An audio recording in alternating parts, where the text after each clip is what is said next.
때는 조선 영조 시절 경상도 깊은 산골짜기에 자리한 작은 마을에 박서진이라는 한 청년이 살고 있었습니다. 그는 비록 가세는 기울었으나 대대로 학자의 피를 이어받은 뼈대 있는 가문의 후예였습니다. 서진은 훤칠한 키에 보름달처럼 희고 맑은 얼굴을 지녔습니다. 밤하늘의 별처럼 총명하게 빛나는 눈동자와 오뚝한 콧날은 그의 기품을 더욱 돋보이게 하여 지나가는 길손들마저 걸음을 멈추고 감탄할 정도였습니다. 서진의 집안은 대대로 선비 가문이었지만 지금은 형편이 몹시 어려웠습니다. 아버지는 몰락한 양반으로 마을 서당에서 아이들을 가르치며 겨우 생계를 유지하고 있었고 어머니는 밤낮으로 바느질과 길쌈을 하며 미거한 살림에 보탬이 되고자 애썼습니다. 그토록 어려운 형편 속에서도 서진의 학문에 대한 열정은 그 누구보다 뜨거웠습니다. 아버지, 어머니, 소자는 반드시 과거에 급제하여 우리 가문을 다시 일으켜 세우겠습니다. 서진은 부모님 앞에서 늘 그렇게 맹세하며 학문에 정진했습니다. 드디어 과거 시험이 한 달 앞으로 다가왔을 때 서진은 큰 결심을 하였습니다. 한양에 미리 올라가 시험장의 분위기도 익히고 요즘 학문 경향도 파악해 보아야겠습니다. 서진아, 한양 가는 길이 얼마나 멀고 험한데 정말 괜찮겠느냐? 노잣돈도 넉넉지 못할 터인데. 어머니가 눈물 어린 눈으로 걱정스럽게 묻자 서진은 환한 미소를 지으며 대답했습니다. 어머니, 아무 걱정 마십시오. 소자도 이제 어엿한 장정이 되었습니다. 이겨낼 수 있습니다. 그렇게 서진은 단출한 보찜 하나를 둘러매고 정든 집을 나섰습니다. 문경세제의 험준한 고갯길을 넘고 판금대의 아름다운 경치를 감상하며 며칠 밤낮을 걸어 마침내 한양에 도착했습니다. 처음으로 한양 도성에 발을 들인 서진은 그 웅장하고 화려한 모습에 압도되었습니다. 높은 성곽과 즐비한 기와집들, 그리고 거리를 가득 메운 활기찬 사람들을 보니 심장이 세차게 뛰기 시작했습니다. 이야, 이곳이 바로 한양이로구나. 과연 천하의 중심이라 할 만하구나. 서진은 감탄사를 연발하며 묵을 곳을 찾기 위해 당주동의 후미진 골목으로 발걸음을 옮겼습니다. 여러 여관을 둘러보았지만 모두 반값이 비싸 그의 얇은 주머니 사정으로는 엄두도 낼 수 없었습니다. 마침내 허름하고 작은 여관 하나를 발견했고 그곳에서 가장 작은 문간방 하나를 얻을 수 있었습니다. 주인어른, 반값이 제겐 조금 부담스러운데 혹 깎아주실 수는 없겠습니까? 서진이 조심스럽게 묻자 산적처럼 생긴 여관 주인이 눈을 부라리며 소리쳤습니다. 이놈 보게. 여기가 무슨 자선당인 줄 아나? 돈 없으면 저잣거리에서 멍석이나 덮고 잘 것이지. 어디 와서 흥정을 하려 들어. 아닙니다. 주인어른. 그런 뜻이 아니오라. 제가 여관의 허드레시를 돕는 조건으로 반값을 조금 깎아주시면 어떨까 하여 여쭙는 것입니다. 서진은 정중하게 고개를 숙이며 간청했습니다. 여관일이라니. 내 놈이 뭘 할 수 있다는 게냐? 행랑채 머슴 노릇을 하겠습니다. 밤에 손님들이 돌아오시면 대문을 열어드리고 아침 일찍 일어나 마당도 쓸겠습니다. 서진의 간절한 부탁에 여관 주인도 마음이 조금 움직였는지 결국 다른 방의 절반 값의 방을 내어주기로 했습니다. 그렇게 서진은 좁고 초라한 문간방에서 지내게 되었습니다. 밤늦게 손님이 돌아올 때면 잠결에도 벌떡 일어나 대문을 열어주고 동이 트기 전 일어나 마당을 쓰는 것이 그의 일과가 되었지요. 여관 주인은 서진을 마치 자기 집 하인처럼 부리며 온갖 심부름을 시키고 툭하면 욕설을 퍼부었습니다. 이놈아. 어서 물 길어 오지 않고 뭘 꿈을 대는 게냐? 마당에 떨어진 낙엽들은 왜 아직도 안 치우는 거야? 주인의 고함 소리가 하루에도 몇 번씩 여관에 울려 퍼졌습니다. 서진은 속으로 분하고 억울했지만 오직 과거 급제만을 생각하며 모든 수모를 묵묵히 견뎌냈습니다. 하지만 여관의 안주인은 남편과 달랐습니다. 40이 조금 넘은 그녀는 마음씨가 따뜻하고 인정이 많은 여인이었지요. 그녀는 남편이 보지 않을 때 몰래 서진에게 누룽지나 삶은 감자를 가져다주며 그의 허기진 배를 채워주었습니다. 선비님, 이렇게 기운이 없어서 어찌 큰 공부를 하시겠소? 자, 이거라도 좀 들어보시게. 안주인이 따뜻한 누룽지를 건넬 때면 서진은 가슴이 뭉클해지곤 했습니다. 고맙습니다. 안주인마님. 이 은혜를 어찌 다 갚아야 할지 모르겠습니다. 뭘 이런 걸 가지고 은혜라고 하시오. 다 타지에서 고생하는 처지에 서로 돕고 살아야지. 안주인의 따뜻한 말 한마디에 서진은 눈시울이 뜨거워지며 고향에 계신 어머니를 떠올렸습니다. 며칠이 지난 어느 날 장맛비가 주룩주룩 내리는 밤이었습니다. 빗소리가 처량하게 지붕을 두드리고 서진은 배고픔에 잠 못 이루고 있었지요. 그때 문밖에서 조심스러운 발소리가 들리더니 안주인이 작은 소반을 들고 방으로 들어왔습니다. 소반 위에는 김이 모락모락 나는 닭죽과 호리병에 가득 담긴 탁배기가 올려져 있었습니다. 아니, 안주인마님. 이게 무슨 일이십니까?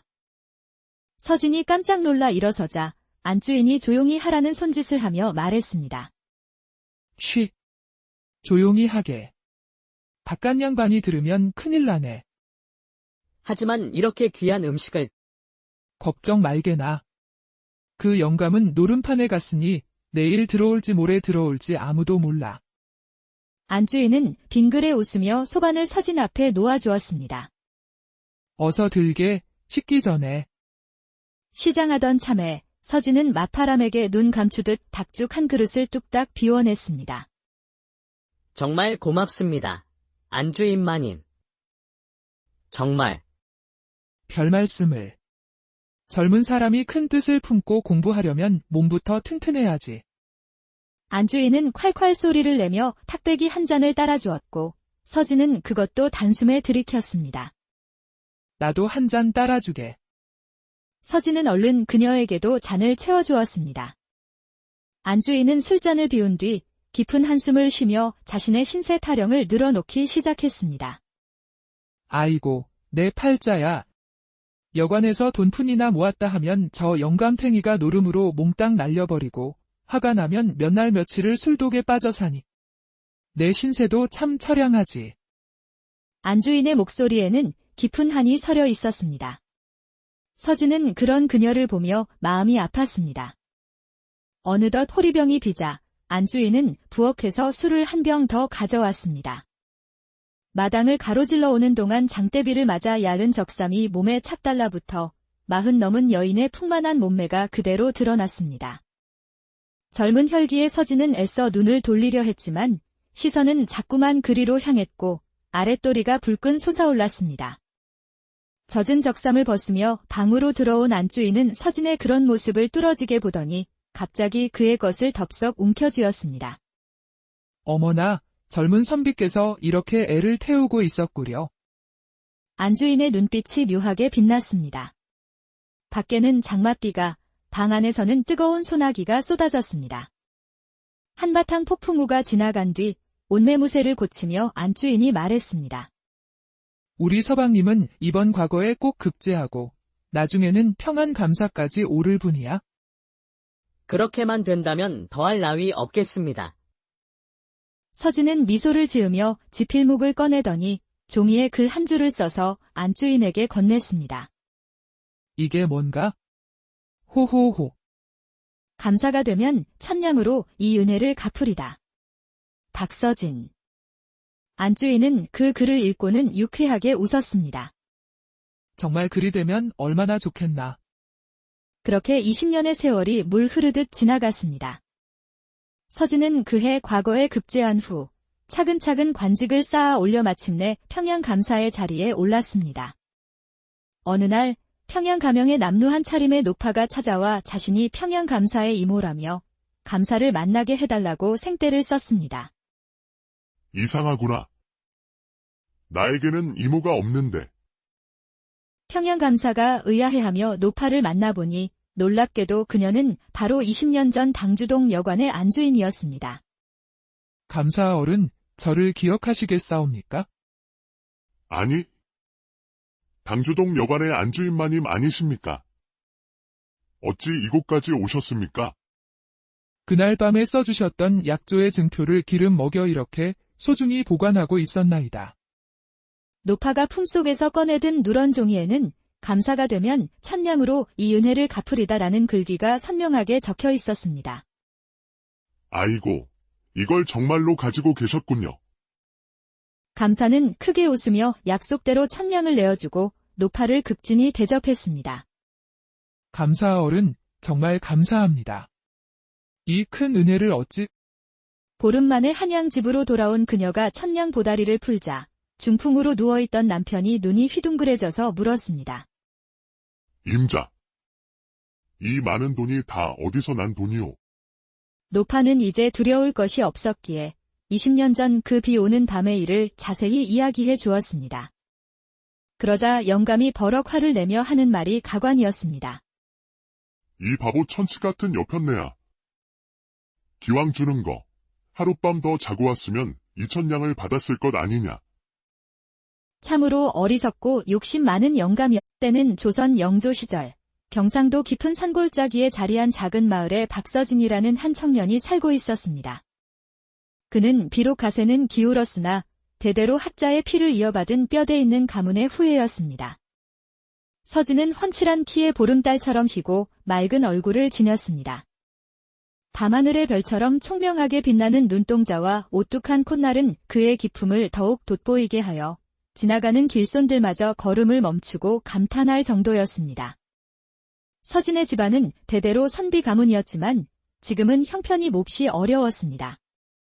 아버지는 몰락한 양반으로 마을 서당에서 아이들을 가르치며 겨우 생계를 유지하고 있었고 어머니는 밤낮으로 바느질과 길쌈을 하며 미거한 살림에 보탬이 되고자 애썼습니다. 그토록 어려운 형편 속에서도 서진의 학문에 대한 열정은 그 누구보다 뜨거웠습니다.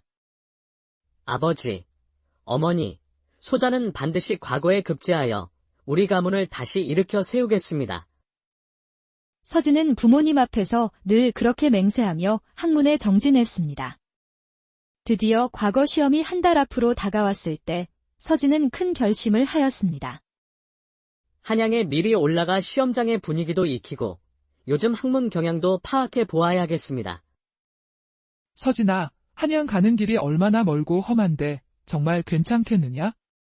노잣돈도 넉넉지 못할 터인데. 어머니가 눈물 어린 눈으로 걱정스럽게 묻자 서진은 환한 미소를 지으며 대답했습니다. 어머니, 아무 걱정 마십시오. 소자도 이제 어엿한 장정이 되었습니다. 이겨낼 수 있습니다. 그렇게 서진은 단출한 보찜 하나를 둘러매고 정든 집을 나섰습니다. 문경세제의 험준한 고갯길을 넘고 탄금대의 아름다운 경치를 감상하며 며칠 밤낮을 걸어 마침내 한양에 도착했습니다. 처음으로 한양 도성에 발을 들인 서진은 그 웅장하고 화려한 모습에 압도되었습니다. 높은 성곽과 즐비한 기와집들, 그리고 거리를 가득 메운 활기찬 사람들을 보니 심장이 세차게 뛰기 시작했습니다.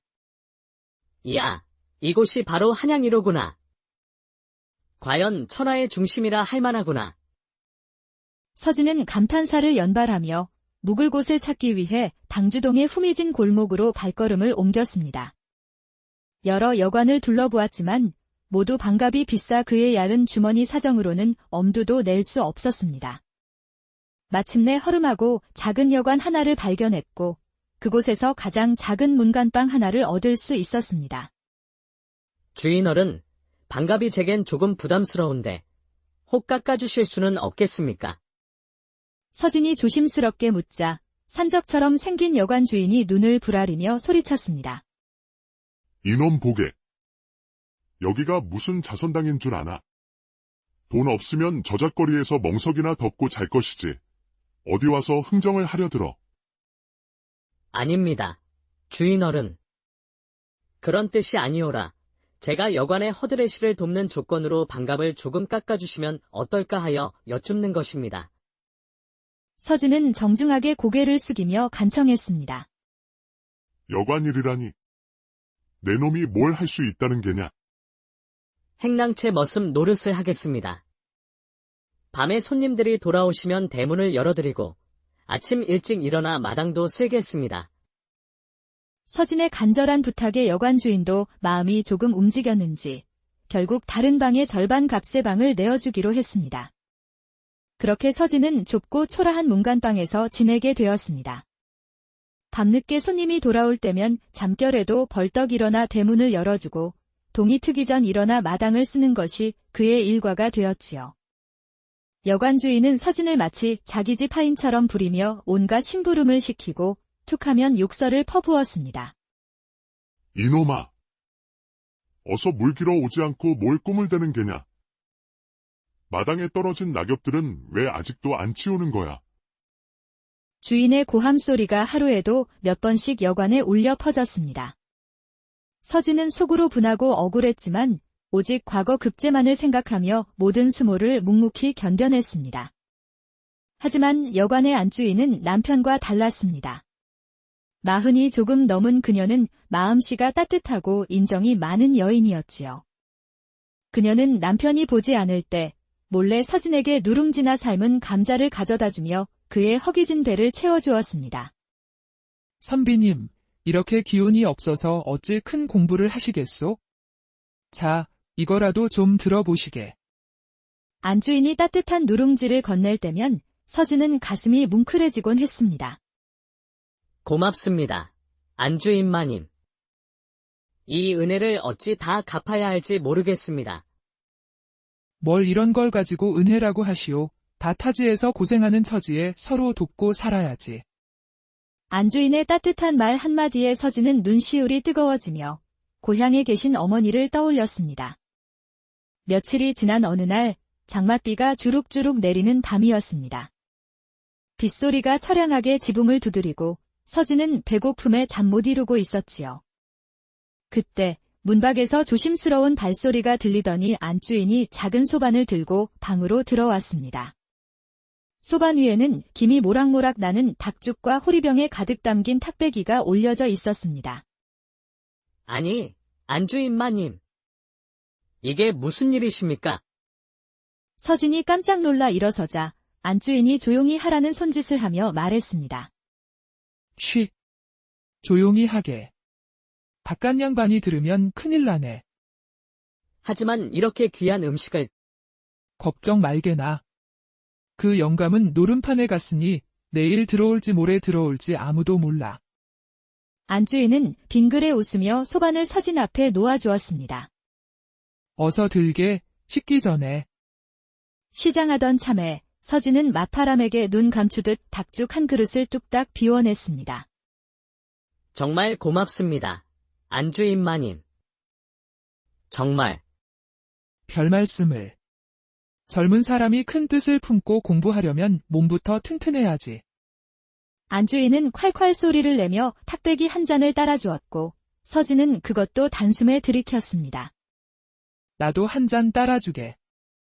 서진은 얼른 그녀에게도 잔을 채워주었습니다. 안주인은 술잔을 비운 뒤 깊은 한숨을 쉬며 자신의 신세 타령을 늘어놓기 시작했습니다. 아이고, 내 팔자야. 여관에서 돈푼이나 모았다 하면 저 영감탱이가 노름으로 몽땅 날려버리고 화가 나면 몇 날 며칠을 술독에 빠져 사니. 내 신세도 참 처량하지. 안주인의 목소리에는 깊은 한이 서려 있었습니다. 서진은 그런 그녀를 보며 마음이 아팠습니다. 어느덧 호리병이 비자 안주인은 부엌에서 술을 한 병 더 가져왔습니다. 마당을 가로질러 오는 동안 장대비를 맞아 야른 적삼이 몸에 착 달라붙어 40 넘은 여인의 풍만한 몸매가 그대로 드러났습니다. 젊은 혈기의 서진은 애써 눈을 돌리려 했지만 시선은 자꾸만 그리로 향했고 아랫도리가 불끈 솟아올랐습니다. 젖은 적삼을 벗으며 방으로 들어온 안주인은 서진의 그런 모습을 뚫어지게 보더니 갑자기 그의 것을 덥석 움켜쥐었습니다. 어머나, 젊은 선비께서 이렇게 애를 태우고 있었구려. 안주인의 눈빛이 묘하게 빛났습니다. 밖에는 장맛비가, 방 안에서는 뜨거운 소나기가 쏟아졌습니다. 한바탕 폭풍우가 지나간 뒤 온매무새를 고치며 안주인이 말했습니다. 우리 서방님은 이번 과거에 꼭 급제하고 나중에는 평안 감사까지 오를 분이야. 그렇게만 된다면 더할 나위 없겠습니다. 서진은 미소를 지으며 지필목을 꺼내더니 종이에 글 한 줄을 써서 안주인에게 건넸습니다. 이게 뭔가? 호호호. 감사가 되면 천냥으로 이 은혜를 갚으리다. 박서진. 안주인은 그 글을 읽고는 유쾌하게 웃었습니다. 정말 그리 되면 얼마나 좋겠나. 그렇게 20년의 세월이 물 흐르듯 지나갔습니다. 서진은 그해 과거에 급제한 후 차근차근 관직을 쌓아 올려 마침내 평양감사의 자리에 올랐습니다. 어느 날 평양가명의 남루한 차림의 노파가 찾아와 자신이 평양감사의 이모라며 감사를 만나게 해달라고 생떼를 썼습니다. 이상하구나. 나에게는 이모가 없는데. 평양감사가 의아해하며 노파를 만나보니 놀랍게도 그녀는 바로 20년 전 당주동 여관의 안주인이었습니다. 감사 어른, 저를 기억하시겠사옵니까? 아니, 당주동 여관의 안주인마님 아니십니까? 어찌 이곳까지 오셨습니까? 그날 밤에 써주셨던 약조의 증표를 기름 먹여 이렇게 소중히 보관하고 있었나이다. 노파가 품속에서 꺼내든 누런 종이에는 감사가 되면 천냥으로 이 은혜를 갚으리다라는 글귀가 선명하게 적혀 있었습니다. 아이고, 이걸 정말로 가지고 계셨군요. 감사는 크게 웃으며 약속대로 천냥을 내어주고 노파를 극진히 대접했습니다. 감사 어른, 정말 감사합니다. 이 큰 은혜를 어찌... 보름 만에 한양 집으로 돌아온 그녀가 천냥 보다리를 풀자 중풍으로 누워있던 남편이 눈이 휘둥그레져서 물었습니다. 임자, 이 많은 돈이 다 어디서 난 돈이오? 노파는 이제 두려울 것이 없었기에 20년 전 그 비 오는 밤의 일을 자세히 이야기해 주었습니다. 그러자 영감이 버럭 화를 내며 하는 말이 가관이었습니다. 이 바보 천치 같은 여편네야. 기왕 주는 거, 하룻밤 더 자고 왔으면 2,000냥을 받았을 것 아니냐. 참으로 어리석고 욕심 많은 영감이었. 때는 조선 영조 시절 경상도 깊은 산골짜기에 자리한 작은 마을에 박서진이라는 한 청년이 살고 있었습니다. 그는 비록 가세는 기울었으나 대대로 학자의 피를 이어받은 뼈대 있는 가문의 후예였습니다. 서진은 훤칠한 키에 보름달처럼 희고 맑은 얼굴을 지녔습니다. 밤하늘의 별처럼 총명하게 빛나는 눈동자와 오뚝한 콧날은 그의 기품을 더욱 돋보이게 하여 지나가는 길손들마저 걸음을 멈추고 감탄할 정도였습니다. 서진의 집안은 대대로 선비 가문이었지만 지금은 형편이 몹시 어려웠습니다. 아버지는 몰락한 양반으로 마을 서당에서 아이들을 가르치며 겨우 생계를 유지하고 있었고 어머니는 밤낮으로 바느질과 길쌈을 하며 미거한 살림에 보탬이 되고자 애썼습니다. 그토록 어려운 형편 속에서도 서진의 학문에 대한 열정은 그 누구보다 뜨거웠습니다. 아버지, 어머니, 소자는 반드시 과거에 급제하여 우리 가문을 다시 일으켜 세우겠습니다. 서진은 부모님 앞에서 늘 그렇게 맹세하며 학문에 정진했습니다. 드디어 과거 시험이 한 달 앞으로 다가왔을 때 서진은 큰 결심을 하였습니다. 한양에 미리 올라가 시험장의 분위기도 익히고 요즘 학문 경향도 파악해 보아야겠습니다. 서진아, 한양 가는 길이 얼마나 멀고 험한데 정말 괜찮겠느냐? 노잣돈도 넉넉지 못할 터인데. 어머니가 눈물 어린 눈으로 걱정스럽게 묻자 서진은 환한 미소를 지으며 대답했습니다. 어머니, 아무 걱정 마십시오. 소자도 이제 어엿한 장정이 되었습니다. 이겨낼 수 있습니다. 그렇게 서진은 단출한 보찜 하나를 둘러매고 정든 집을 나섰습니다. 문경세제의 험준한 고갯길을 넘고 탄금대의 아름다운 경치를 감상하며 며칠 밤낮을 걸어 마침내 한양에 도착했습니다. 처음으로 한양 도성에 발을 들인 서진은 그 웅장하고 화려한 모습에 압도되었습니다. 높은 성곽과 즐비한 기와집들, 그리고 거리를 가득 메운 활기찬 사람들을 보니 심장이 세차게 뛰기 시작했습니다. 이야, 이곳이 바로 한양이로구나. 과연 천하의 중심이라 할 만하구나. 서진은 감탄사를 연발하며 묵을 곳을 찾기 위해 당주동의 후미진 골목으로 발걸음을 옮겼습니다. 여러 여관을 둘러보았지만 모두 반갑이 비싸 그의 얇은 주머니 사정으로는 엄두도 낼 수 없었습니다. 마침내 허름하고 작은 여관 하나를 발견했고 그곳에서 가장 작은 문간방 하나를 얻을 수 있었습니다.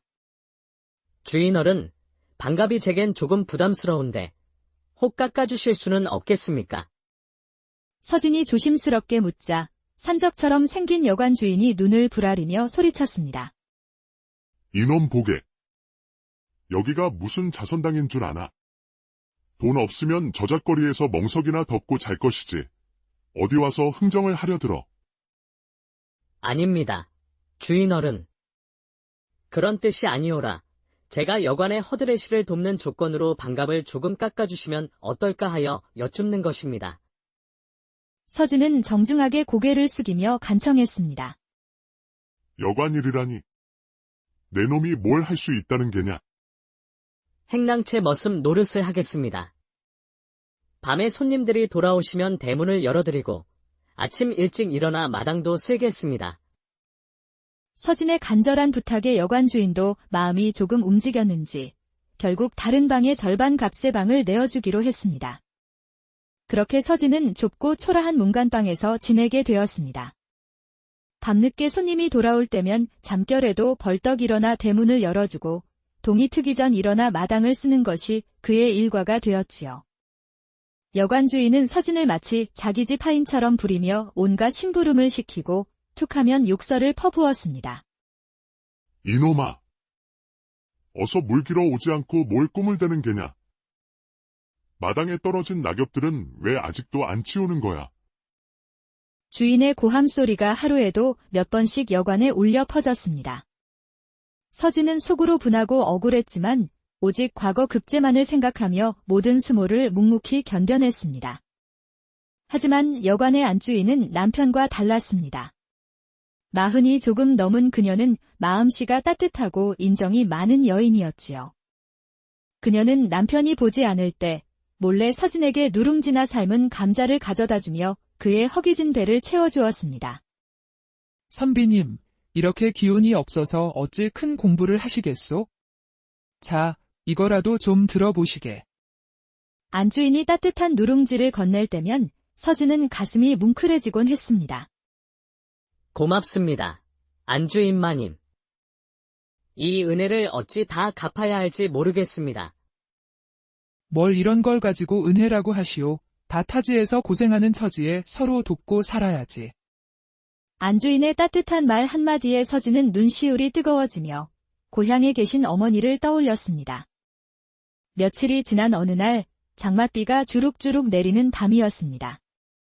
빗소리가 처량하게 지붕을 두드리고 서진은 배고픔에 잠 못 이루고 있었지요.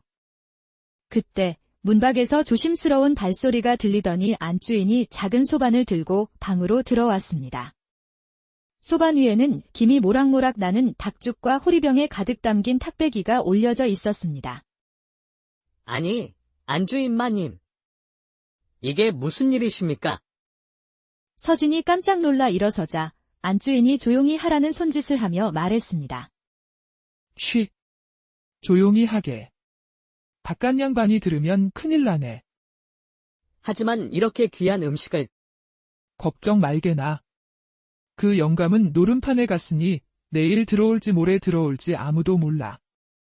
안주인은 빙그레 웃으며 소반을 서진 앞에 놓아주었습니다. 어서 들게, 식기 전에. 시장하던 참에 서진은 마파람에게 눈 감추듯 닭죽 한 그릇을 뚝딱 비워냈습니다. 정말 고맙습니다. 안주인마님. 정말. 별 말씀을. 젊은 사람이 큰 뜻을 품고 공부하려면 몸부터 튼튼해야지. 안주인은 콸콸 소리를 내며 탁배기 한 잔을 따라주었고 서진은 그것도 단숨에 들이켰습니다. 나도 한 잔 따라주게. 서진은 얼른 그녀에게도 잔을 채워주었습니다. 안주인은 술잔을 비운 뒤 깊은 한숨을 쉬며 자신의 신세 타령을 늘어놓기 시작했습니다. 아이고, 내 팔자야. 여관에서 돈푼이나 모았다 하면 저 영감탱이가 노름으로 몽땅 날려버리고 화가 나면 몇 날 며칠을 술독에 빠져 사니. 내 신세도 참 처량하지. 안주인의 목소리에는 깊은 한이 서려 있었습니다. 서진은 그런 그녀를 보며 마음이 아팠습니다. 어느덧 호리병이 비자 안주인은 부엌에서 술을 한 병 더 가져왔습니다. 마당을 가로질러 오는 동안 장대비를 맞아 야른 적삼이 몸에 착 달라붙어 40 넘은 여인의 풍만한 몸매가 그대로 드러났습니다. 젊은 혈기의 서진은 애써 눈을 돌리려 했지만 시선은 자꾸만 그리로 향했고 아랫도리가 불끈 솟아올랐습니다. 젖은 적삼을 벗으며 방으로 들어온 안주인은 서진의 그런 모습을 뚫어지게 보더니 갑자기 그의 것을 덥석 움켜쥐었습니다. 어머나, 젊은 선비께서 이렇게 애를 태우고 있었구려. 안주인의 눈빛이 묘하게 빛났습니다.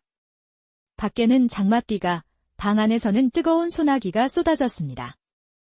한바탕 폭풍우가 지나간 뒤 온매무새를 고치며 안주인이 말했습니다. 우리 서방님은 이번 과거에 꼭 급제하고 나중에는 평안 감사까지 오를 분이야. 그렇게만 된다면 더할 나위 없겠습니다. 서진은 미소를 지으며 지필목을 꺼내더니 종이에 글 한 줄을 써서 안주인에게 건넸습니다. 이게 뭔가? 호호호. 감사가 되면 천냥으로 이 은혜를 갚으리다. 박서진. 안주인은 그 글을 읽고는 유쾌하게 웃었습니다. 정말 그리 되면 얼마나 좋겠나. 그렇게 20년의 세월이 물 흐르듯 지나갔습니다. 서진은 그해 과거에 급제한 후 차근차근 관직을 쌓아 올려 마침내 평양감사의 자리에 올랐습니다. 어느 날 평양가명의 남루한 차림의 노파가 찾아와 자신이 평양감사의 이모라며 감사를 만나게 해달라고 생떼를 썼습니다. 이상하구나. 나에게는 이모가 없는데. 평양감사가 의아해하며 노파를 만나보니 놀랍게도 그녀는 바로 20년 전 당주동 여관의 안주인이었습니다. 감사 어른, 저를 기억하시겠사옵니까? 아니, 당주동 여관의 안주인마님 아니십니까? 어찌 이곳까지 오셨습니까? 그날 밤에 써주셨던 약조의 증표를 기름 먹여 이렇게 소중히 보관하고 있었나이다. 노파가 품속에서 꺼내든 누런 종이에는 감사가 되면 천냥으로 이 은혜를 갚으리다라는 글귀가 선명하게 적혀 있었습니다. 아이고, 이걸 정말로 가지고 계셨군요. 감사는 크게 웃으며 약속대로 천냥을 내어주고 노파를 극진히 대접했습니다. 감사 어른, 정말 감사합니다. 이 큰 은혜를 어찌... 보름 만에 한양집으로 돌아온 그녀가 천냥 보다리를 풀자 중풍으로 누워있던 남편이 눈이 휘둥그레져서 물었습니다. 임자, 이 많은 돈이 다 어디서 난 돈이오? 노파는 이제 두려울 것이 없었기에 20년 전 그 비 오는 밤의 일을 자세히 이야기해 주었습니다. 그러자 영감이 버럭 화를 내며 하는 말이 가관이었습니다. 이 바보 천치 같은 여편네야. 기왕 주는 거, 하룻밤 더 자고 왔으면 2,000냥을 받았을 것 아니냐. 참으로 어리석고 욕심 많은 영감이었을 때는 조선 영조 시절 경상도 깊은 산골짜기에 자리한 작은 마을에 박서진이라는 한 청년이 살고 있었습니다. 그는 비록 가세는 기울었으나 대대로 학자의 피를 이어받은 뼈대 있는 가문의 후예였습니다. 서진은 훤칠한 키에 보름달처럼 희고 맑은 얼굴을 지녔습니다. 밤하늘의 별처럼 총명하게 빛나는 눈동자와 오뚝한 콧날은 그의 기품을 더욱 돋보이게 하여 지나가는 길손들마저 걸음을 멈추고 감탄할 정도였습니다. 서진의 집안은 대대로 선비 가문이었지만 지금은 형편이 몹시 어려웠습니다. 아버지는 몰락한 양반으로 마을 서당에서 아이들을 가르치며 겨우 생계를 유지하고 있었고 어머니는 밤낮으로 바느질과 길쌈을 하며 미거한 살림에 보탬이 되고자 애썼습니다. 그토록 어려운 형편 속에서도 서진의 학문에 대한 열정은 그 누구보다 뜨거웠습니다. 아버지, 어머니, 소자는 반드시 과거에 급제하여 우리 가문을 다시 일으켜 세우겠습니다. 서진은 부모님 앞에서 늘 그렇게 맹세하며 학문에 정진했습니다.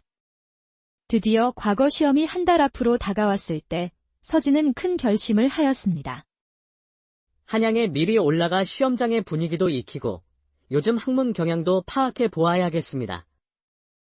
서진아, 한양 가는 길이 얼마나 멀고 험한데 정말 괜찮겠느냐? 노잣돈도 넉넉지 못할 터인데. 어머니가 눈물 어린 눈으로 걱정스럽게 묻자 서진은 환한 미소를 지으며 대답했습니다. 어머니, 아무 걱정 마십시오. 소자도 이제 어엿한 장정이 되었습니다. 이겨낼 수 있습니다. 그렇게 서진은 단출한 보찜 하나를 둘러매고 정든 집을 나섰습니다. 문경세제의 험준한 고갯길을 넘고 탄금대의 아름다운 경치를 감상하며 며칠 밤낮을 걸어 마침내 한양에 도착했습니다. 처음으로 한양 도성에 발을 들인 서진은 그 웅장하고 화려한 모습에 압도되었습니다. 높은 성곽과 즐비한 기와집들, 그리고 거리를 가득 메운 활기찬 사람들을 보니 심장이 세차게 뛰기 시작했습니다. 이야, 이곳이 바로 한양이로구나. 과연 천하의 중심이라 할 만하구나. 서진은 감탄사를 연발하며 묵을 곳을 찾기 위해 당주동의 후미진 골목으로 발걸음을 옮겼습니다. 여러 여관을 둘러보았지만 모두 반값이 비싸 그의 얇은 주머니 사정으로는 엄두도 낼 수 없었습니다. 마침내 허름하고 작은 여관 하나를 발견했고 그곳에서 가장 작은 문간방 하나를 얻을 수 있었습니다. 주인어른, 반값이 제겐 조금 부담스러운데 혹 깎아주실 수는 없겠습니까? 서진이 조심스럽게 묻자 산적처럼 생긴 여관 주인이 눈을 부라리며 소리쳤습니다. 이놈 보게. 여기가 무슨 자선당인 줄 아나? 돈 없으면 저잣거리에서 멍석이나 덮고 잘 것이지. 어디 와서 흥정을 하려 들어. 아닙니다. 주인어른. 그런 뜻이 아니오라. 제가 여관의 허드레시를 돕는 조건으로 반값을 조금 깎아주시면 어떨까 하여 여쭙는 것입니다. 서진은 정중하게 고개를 숙이며 간청했습니다. 여관일이라니. 내 놈이 뭘 할 수 있다는 게냐? 행랑채 머슴 노릇을 하겠습니다. 밤에 손님들이 돌아오시면 대문을 열어드리고 아침 일찍 일어나 마당도 쓸겠습니다. 서진의 간절한 부탁에 여관 주인도 마음이 조금 움직였는지 결국 다른 방의 절반 값의 방을 내어주기로 했습니다. 그렇게 서진은 좁고 초라한 문간방에서 지내게 되었습니다. 밤늦게 손님이 돌아올 때면 잠결에도 벌떡 일어나 대문을 열어주고 동이 트기 전 일어나 마당을 쓰는 것이 그의 일과가 되었지요. 여관 주인은 서진을 마치 자기 집 하인처럼 부리며 온갖 심부름을 시키고 툭하면 욕설을 퍼부었습니다. 이놈아. 어서 물 길어 오지 않고 뭘 꿈을 대는 게냐? 마당에 떨어진 낙엽들은 왜 아직도 안 치우는 거야? 주인의 고함 소리가 하루에도 몇 번씩 여관에 울려 퍼졌습니다. 서진은 속으로 분하고 억울했지만 오직 과거 급제만을 생각하며 모든 수모를 묵묵히 견뎌냈습니다. 하지만 여관의 안주인은 남편과 달랐습니다. 40이 조금 넘은 그녀는 마음씨가 따뜻하고 인정이 많은 여인이었지요. 그녀는 남편이 보지 않을 때 몰래 서진에게 누룽지나 삶은 감자를 가져다주며 그의 허기진 배를 채워주었습니다.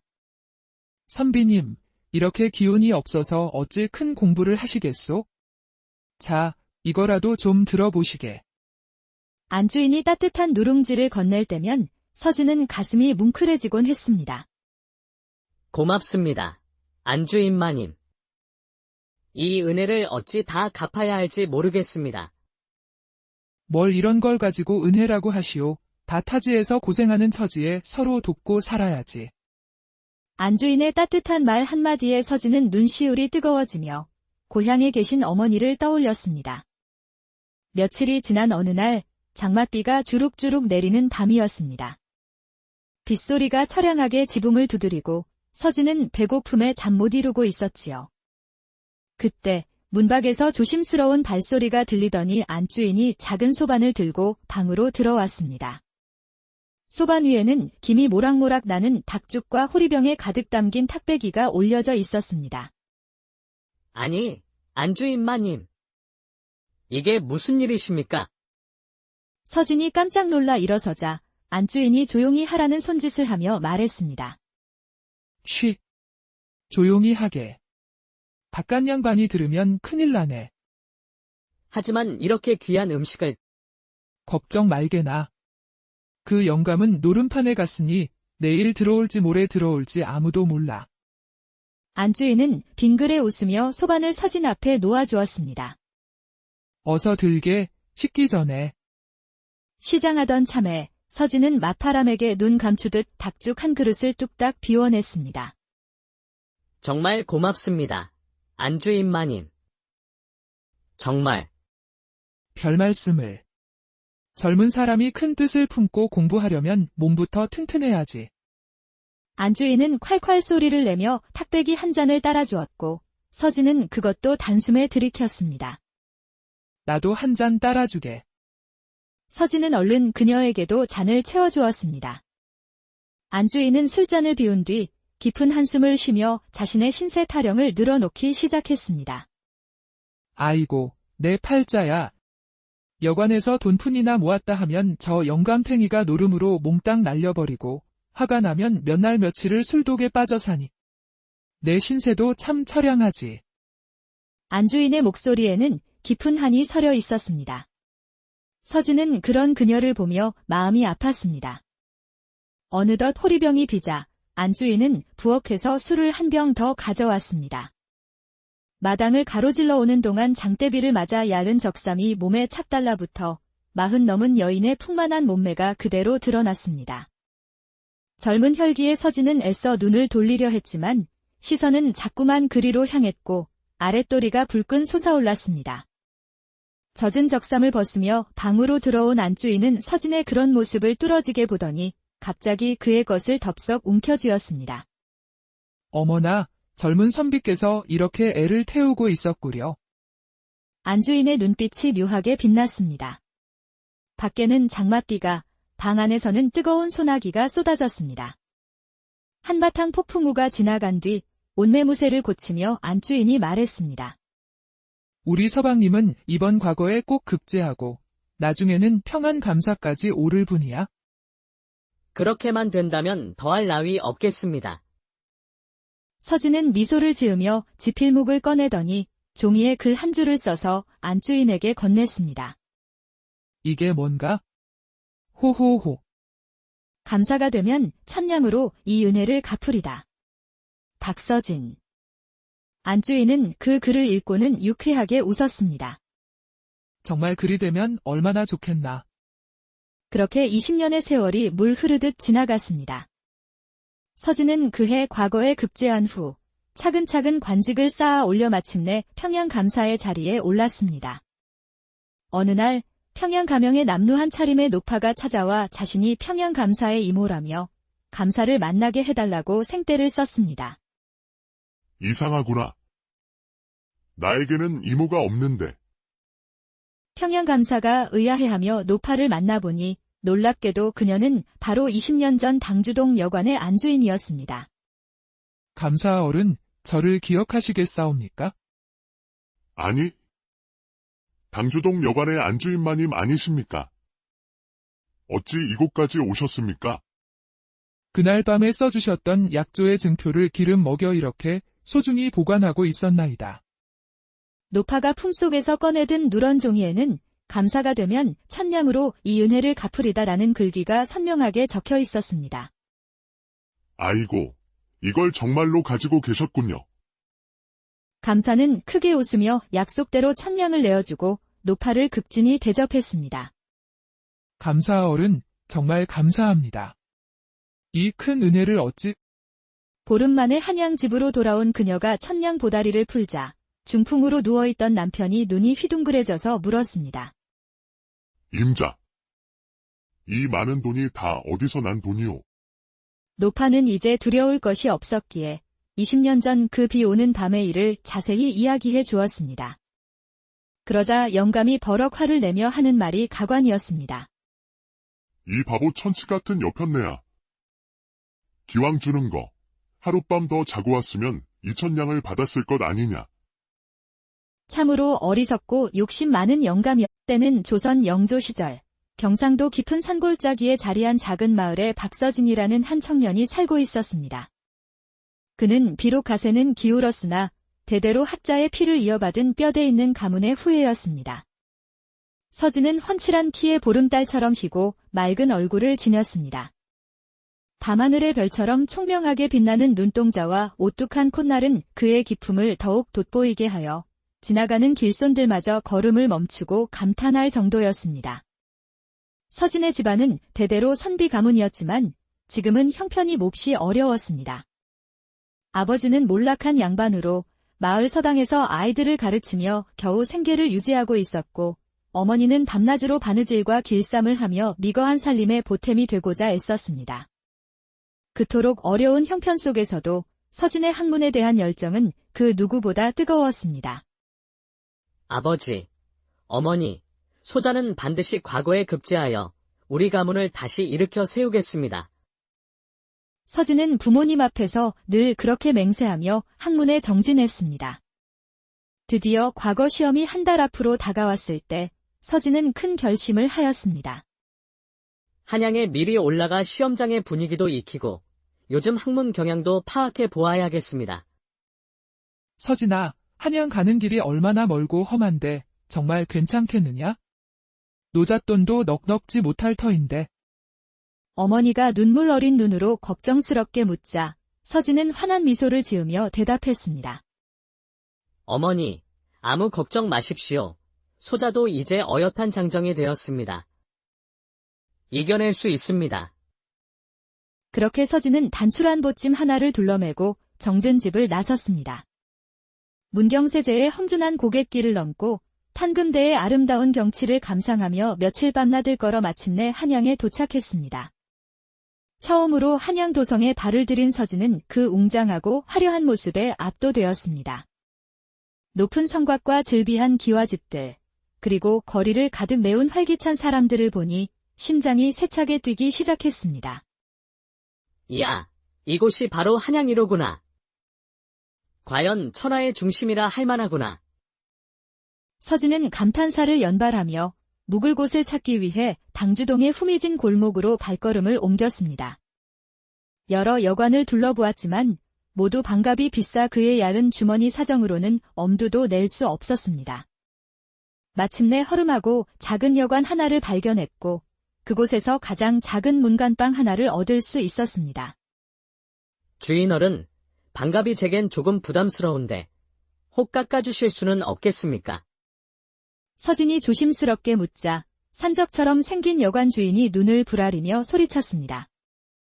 이놈 보게. 여기가 무슨 자선당인 줄 아나? 돈 없으면 저잣거리에서 멍석이나 덮고 잘 것이지. 어디 와서 흥정을 하려 들어. 아닙니다. 주인어른. 그런 뜻이 아니오라. 제가 여관의 허드레시를 돕는 조건으로 반값을 조금 깎아주시면 어떨까 하여 여쭙는 것입니다. 서진은 정중하게 고개를 숙이며 간청했습니다. 여관일이라니. 내 놈이 뭘 할 수 있다는 게냐? 행랑채 머슴 노릇을 하겠습니다. 밤에 손님들이 돌아오시면 대문을 열어드리고 아침 일찍 일어나 마당도 쓸겠습니다. 서진의 간절한 부탁에 여관 주인도 마음이 조금 움직였는지 결국 다른 방의 절반 값의 방을 내어주기로 했습니다. 그렇게 서진은 좁고 초라한 문간방에서 지내게 되었습니다. 밤늦게 손님이 돌아올 때면 잠결에도 벌떡 일어나 대문을 열어주고 동이 트기 전 일어나 마당을 쓰는 것이 그의 일과가 되었지요. 여관 주인은 서진을 마치 자기 집 하인처럼 부리며 온갖 심부름을 시키고 툭하면 욕설을 퍼부었습니다. 이놈아. 어서 물 길어 오지 않고 뭘 꿈을 대는 게냐? 마당에 떨어진 낙엽들은 왜 아직도 안 치우는 거야? 주인의 고함 소리가 하루에도 몇 번씩 여관에 울려 퍼졌습니다. 서진은 속으로 분하고 억울했지만 오직 과거 급제만을 생각하며 모든 수모를 묵묵히 견뎌냈습니다. 하지만 여관의 안주인은 남편과 달랐습니다. 40이 조금 넘은 그녀는 마음씨가 따뜻하고 인정이 많은 여인이었지요. 그녀는 남편이 보지 않을 때 몰래 서진에게 누룽지나 삶은 감자를 가져다주며 그의 허기진 배를 채워주었습니다. 선비님, 이렇게 기운이 없어서 어찌 큰 공부를 하시겠소? 자, 이거라도 좀 들어보시게. 안주인이 따뜻한 누룽지를 건넬 때면 서진은 가슴이 뭉클해지곤 했습니다. 고맙습니다. 안주인마님. 이 은혜를 어찌 다 갚아야 할지 모르겠습니다. 뭘 이런 걸 가지고 은혜라고 하시오. 다 타지에서 고생하는 처지에 서로 돕고 살아야지. 안주인의 따뜻한 말 한마디에 서진은 눈시울이 뜨거워지며 고향에 계신 어머니를 떠올렸습니다. 며칠이 지난 어느 날 장맛비가 주룩주룩 내리는 밤이었습니다. 빗소리가 처량하게 지붕을 두드리고 서진은 배고픔에 잠 못 이루고 있었지요. 그때 문밖에서 조심스러운 발소리가 들리더니 안주인이 작은 소반을 들고 방으로 들어왔습니다. 소반 위에는 김이 모락모락 나는 닭죽과 호리병에 가득 담긴 탁배기가 올려져 있었습니다. 아니, 안주인마님. 이게 무슨 일이십니까? 서진이 깜짝 놀라 일어서자 안주인이 조용히 하라는 손짓을 하며 말했습니다. 쉬. 조용히 하게. 바깥 양반이 들으면 큰일 나네. 하지만 이렇게 귀한 음식을 걱정 말게나. 그 영감은 노름판에 갔으니 내일 들어올지 모레 들어올지 아무도 몰라. 안주인은 빙그레 웃으며 소반을 서진 앞에 놓아주었습니다. 어서 들게, 식기 전에. 시장하던 참에 서진은 마파람에게 눈 감추듯 닭죽 한 그릇을 뚝딱 비워냈습니다. 정말 고맙습니다. 안주인마님. 정말. 별 말씀을. 젊은 사람이 큰 뜻을 품고 공부하려면 몸부터 튼튼해야지. 안주인은 콸콸 소리를 내며 탁배기 한 잔을 따라주었고 서진은 그것도 단숨에 들이켰습니다. 나도 한 잔 따라주게. 서진은 얼른 그녀에게도 잔을 채워주었습니다. 안주인은 술잔을 비운 뒤 깊은 한숨을 쉬며 자신의 신세 타령을 늘어놓기 시작했습니다. 아이고, 내 팔자야. 여관에서 돈푼이나 모았다 하면 저 영감탱이가 노름으로 몽땅 날려버리고 화가 나면 몇 날 며칠을 술독에 빠져 사니. 내 신세도 참 처량하지. 안주인의 목소리에는 깊은 한이 서려 있었습니다. 서진은 그런 그녀를 보며 마음이 아팠습니다.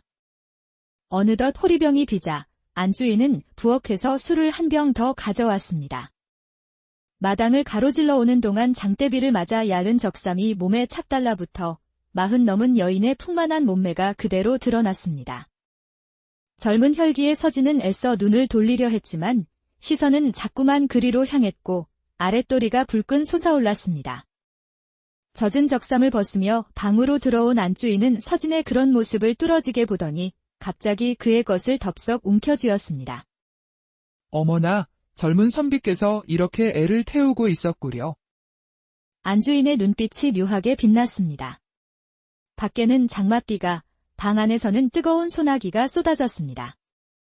한바탕 폭풍우가 지나간 뒤 온매무새를 고치며 안주인이 말했습니다. 우리 서방님은 이번 과거에 꼭 급제하고 나중에는 평안감사까지 오를 분이야. 그렇게만 된다면 더할 나위 없겠습니다. 서진은 미소를 지으며 지필목을 꺼내더니 종이에 글 한 줄을 써서 안주인에게 건넸습니다. 이게 뭔가? 호호호. 감사가 되면 천냥으로 이 은혜를 갚으리다. 박서진. 안주인은 그 글을 읽고는 유쾌하게 웃었습니다. 정말 그리 되면 얼마나 좋겠나. 그렇게 20년의 세월이 물 흐르듯 지나갔습니다. 서진은 그해 과거에 급제한 후 차근차근 관직을 쌓아 올려 마침내 평양감사의 자리에 올랐습니다. 어느 날 평양가명의 남루한 차림의 노파가 찾아와 자신이 평양감사의 이모라며 감사를 만나게 해달라고 생떼를 썼습니다. 이상하구나. 나에게는 이모가 없는데. 평양감사가 의아해하며 노파를 만나보니 놀랍게도 그녀는 바로 20년 전 당주동 여관의 안주인이었습니다. 감사 어른, 저를 기억하시겠사옵니까? 아니. 당주동 여관의 안주인마님 아니십니까? 어찌 이곳까지 오셨습니까? 그날 밤에 써주셨던 약조의 증표를 기름 먹여 이렇게 소중히 보관하고 있었나이다.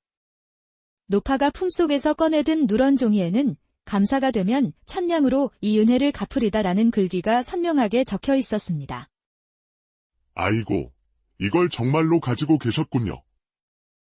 감사는 크게 웃으며 약속대로 천냥을 내어주고 노파를 극진히 대접했습니다. 감사어른, 정말 감사합니다.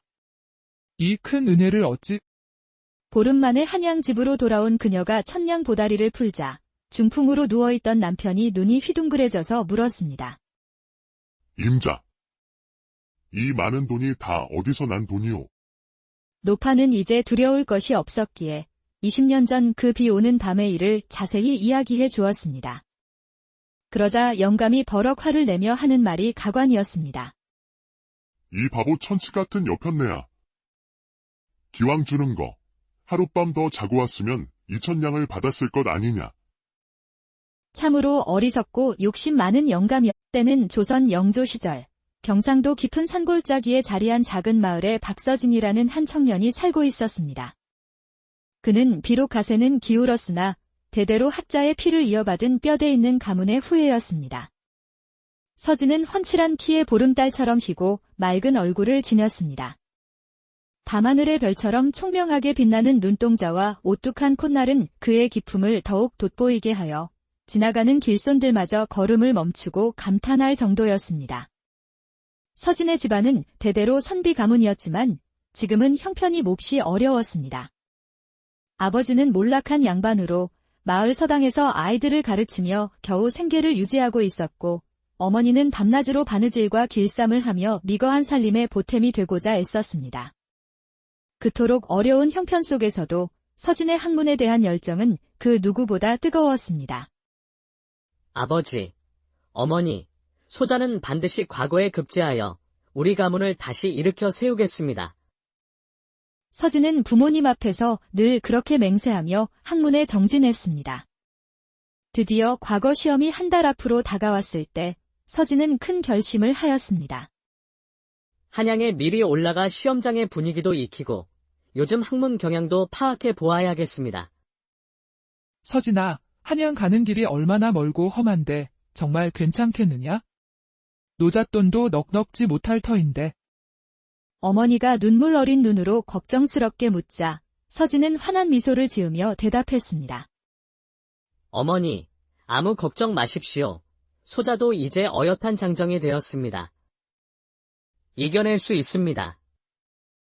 그렇게 서진은 단출한 보찜 하나를 둘러매고 정든 집을 나섰습니다. 문경세제의 험준한 고갯길을 넘고 탄금대의 아름다운 경치를 감상하며 며칠 밤낮을 걸어 마침내 한양에 도착했습니다. 처음으로 한양 도성에 발을 들인 서진은 그 웅장하고 화려한 모습에 압도되었습니다. 높은 성곽과 즐비한 기와집들, 그리고 거리를 가득 메운 활기찬 사람들을 보니 심장이 세차게 뛰기 시작했습니다. 이야, 이곳이 바로 한양이로구나. 과연 천하의 중심이라 할 만하구나. 서진은 감탄사를 연발하며 묵을 곳을 찾기 위해 당주동의 후미진 골목으로 발걸음을 옮겼습니다. 여러 여관을 둘러보았지만 모두 반값이 비싸 그의 얇은 주머니 사정으로는 엄두도 낼 수 없었습니다. 마침내 허름하고 작은 여관 하나를 발견했고 그곳에서 가장 작은 문간방 하나를 얻을 수 있었습니다. 주인어른, 반값이 제겐 조금 부담스러운데 혹 깎아주실 수는 없겠습니까? 서진이 조심스럽게 묻자 산적처럼 생긴 여관 주인이 눈을 부라리며 소리쳤습니다. 이놈 보게. 여기가 무슨 자선당인 줄 아나? 돈 없으면 저잣거리에서 멍석이나 덮고 잘 것이지. 어디 와서 흥정을 하려 들어. 아닙니다. 주인어른. 그런 뜻이 아니오라. 제가 여관의 허드레시를 돕는 조건으로 반값을 조금 깎아주시면 어떨까 하여 여쭙는 것입니다. 서진은 정중하게 고개를 숙이며 간청했습니다. 여관일이라니. 내 놈이 뭘 할 수 있다는 게냐? 행랑채 머슴 노릇을 하겠습니다. 밤에 손님들이 돌아오시면 대문을 열어드리고 아침 일찍 일어나 마당도 쓸겠습니다. 서진의 간절한 부탁에 여관 주인도 마음이 조금 움직였는지 결국 다른 방의 절반 값의 방을 내어주기로 했습니다. 그렇게 서진은 좁고 초라한 문간방에서 지내게 되었습니다. 밤늦게 손님이 돌아올 때면 잠결에도 벌떡 일어나 대문을 열어주고 동이 트기 전 일어나 마당을 쓰는 것이 그의 일과가 되었지요. 여관 주인은 서진을 마치 자기 집 하인처럼 부리며 온갖 심부름을 시키고 툭하면 욕설을